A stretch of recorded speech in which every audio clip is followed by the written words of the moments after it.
good old treasures of ruin. Do you or like is these it Lockstin? ruinous treasures? I always get them mixed up.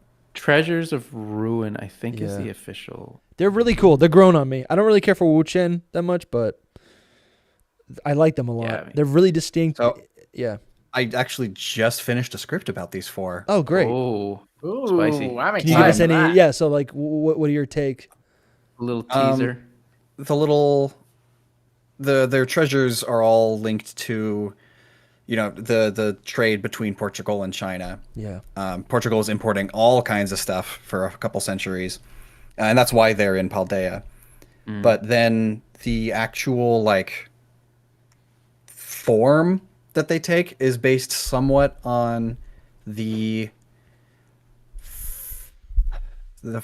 opposite of the 4 auspicious beasts. I'm trying to remember what they're called, but so there's the auspicious beasts, which are what the 4 Landeruses are based on, their Therian forms.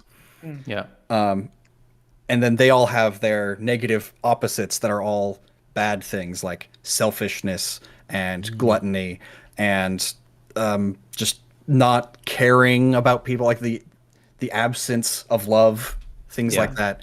And they are basically based on those.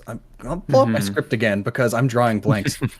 I'm glad you got there though, because I remember you had messaged me about trying to help out with trying to figure out these things, because they're just like, why are they in Paldea? They're weird. They're really weird. Yeah. And then when you look at the 4 mythical monsters they're based on, they don't super fit visually, aside from Shen Pao. Like the thing Shen Pao's based on is this vicious tiger with swords for teeth, and know. Yep. But then you get Chi Yu, which is based on Hun Dun was his name. Yeah. Yeah, if you look up just Hun Dun, Hundun, that's Chi Yu, and it doesn't really look like Chi Yu, but you can kind of see it. This is like Lumi's Wait, thing, this? because he That loves. was the thing Yeah. in Yeah. Shang-Chi. I was gonna say Lumi's gonna What? say something about Marvel. For sure. That's Morris. It's just Yeah. it's just a butt with wings. Pretty It just much, doesn't but have a head. it's like chaos, and what is more chaotic than flame and fire and fish swimming all over the place. Yeah.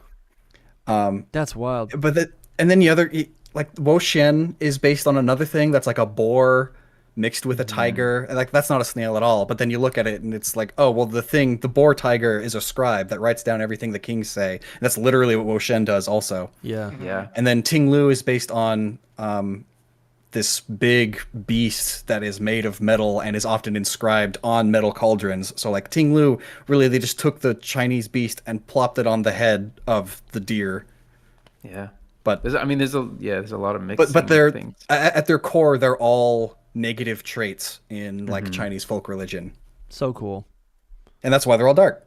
Yeah. Yeah. I think it's refreshing for me to see a quartet or a trio of, sub-legendary Pokemon that are not just a bunch of variants of a clone, right? It's I think I'm sick of the, Mesprite, Azelf, Landorus, Wait, you're and sick green of it with- Landorus, yeah, and orange exactly. Landorus, and pink Landorus. Exactly. This is so cool. This is really interesting. I mean, even the Reggies are I think really cool and inspired, but again, it's they all have the same body type.